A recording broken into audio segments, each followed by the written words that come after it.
If you crave dangerous bargains, cold billionaires who take more than they asked for, and love that feels like both salvation and a trap, hit like, subscribe, and turn on notifications. Now, here's the contract that changed my life forever. I sign my name with a trembling hand because the contract in front of me is the only thing standing between my mother's chemo payments and another eviction notice. 2 pages. Clean wording.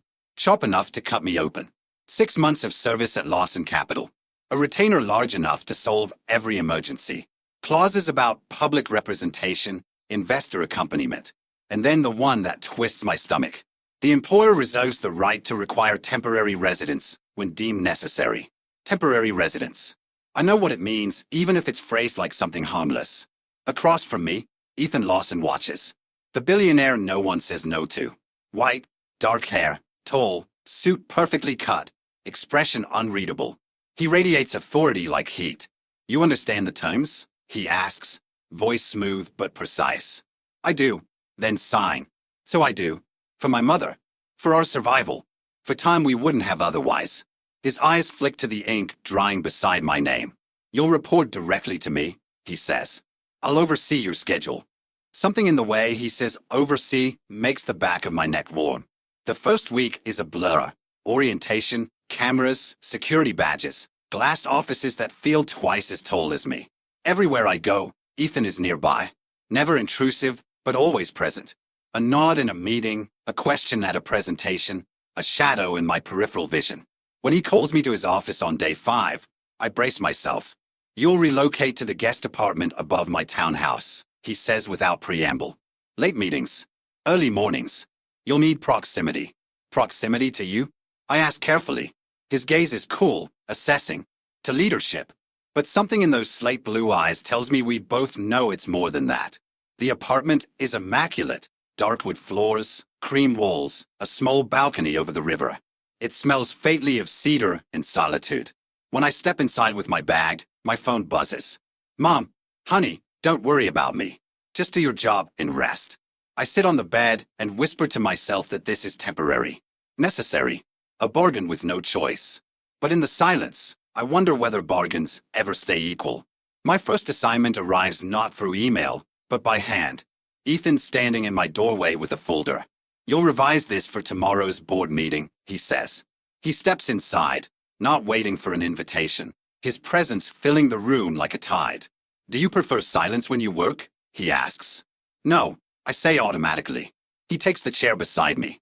His cologne is subtle, clean, expensive, unfamiliar. I feel the heat of him even without him touching me. Why did you sign? He asks without looking up. To keep my mother alive. He nods once, like that answer was expected. You look tired. I'm fine. You're not, he says quietly. But you will not be alone. The words strike deeper than they should. His tone isn't comforting. It's a vow. Soon, Ethan becomes gravity. At investor galas, he's a shadow at my back, guiding conversations with a hand brushing my elbow. At meetings, he gestures for me to sit beside him, not across. When I stay up late working, he delivers tea without knocking. He isn't kind. Not really. He is exact. Attentive in a way that feels like being studied. Once, as we walk back from a charity event, he pauses under the awning as rain falls in golden streaks. You don't have to stay in the apartment, he says suddenly. I blink. I thought it was required. It was convenient, he corrects. But convenience shouldn't be punishment. Is that what you think I feel? I ask. I think you're used to suffering, he says. And I don't want that from you. My heart stutters. Why not? His gaze drops to my lips, then flicks away as if fighting himself. Because I prefer things I value to remain intact. Value, not affection, not care. Something colder, and yet somehow warmer to me than anything I've had in years. The lines blur quickly. He checks in on my mother's treatments. He calls her doctor personally when her fever spikes. He pays for a specialist without telling me until the bill disappears from my inbox. He walks me to the car every night, shoulders squared, eyes scanning the sidewalk like he's expecting danger. Once, when a man at a gala touches the small of my back while complimenting my dress, Ethan steps between us with a smile so polite, it's almost terrifying. She won't be available for conversation tonight, he says.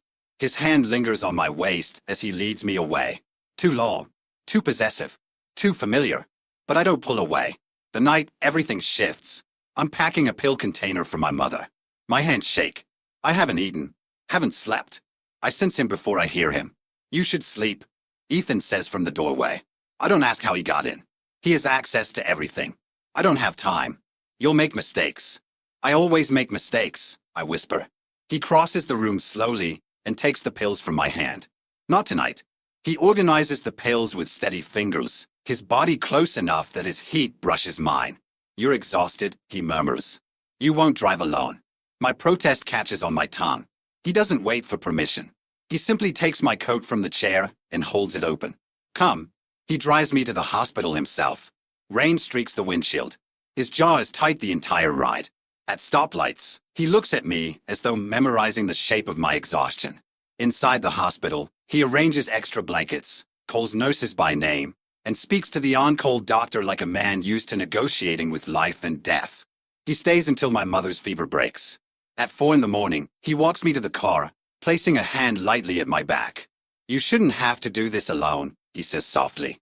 You keep saying that. Because it's true. And what if I don't want to depend on you? I ask. He considers me for a moment. Then you misunderstand the nature of dependency. My breath hitches. What does that mean?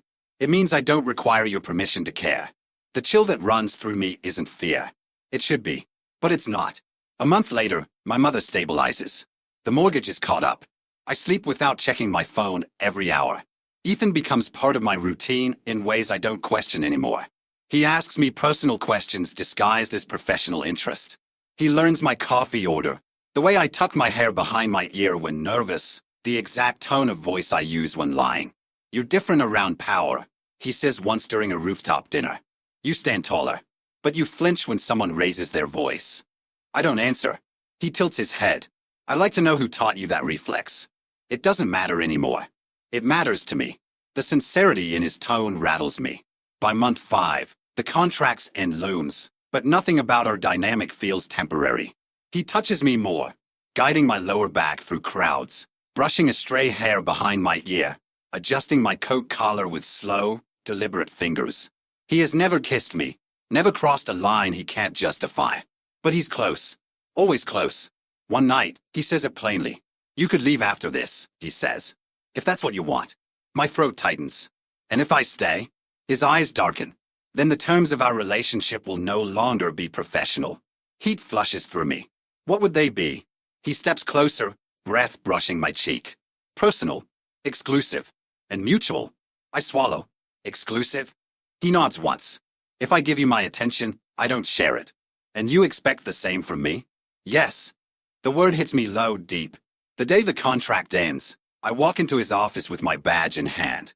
I want to leave, I say. His jaw flexes, but he nods. You're free to go, he says softly. You always were. But, I add, I also want to choose what happens next. He looks up sharply. And what is your choice? I want you, I whisper. Without the contract. Something raw flashes in his eyes. Relief. Hunger.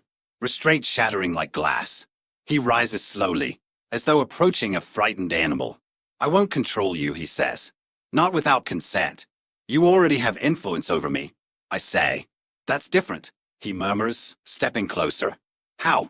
Because influence can be returned. What do you want from me? I breathe. His hand lifts, hesitates, and then cups my cheek with exquisite gentleness. Everything, he says, but only what you give freely. My breath trembles. And what do you offer? He leans in, forehead brushing mine. Protection, he whispers. Loyalty, devotion, and a kind of love that doesn't waver. Heat rushes through me. Then take it, I say. His eyes flare. He doesn't kiss me. Not yet. Instead, he says, voice low and certain, then you belong with me. Not to you, I correct. A slow smile touches his lips. With, he repeats. Only with. And when he finally kisses me, slow, claiming, inevitable, I understand exactly what I traded, exactly what I gained, and exactly why walking away never felt like a real option. This isn't the contract I signed. It's the one we made without ink, without lawyers, without terms. A contract born of danger, devotion, and a love that feels like surrender. And salvation at the same time.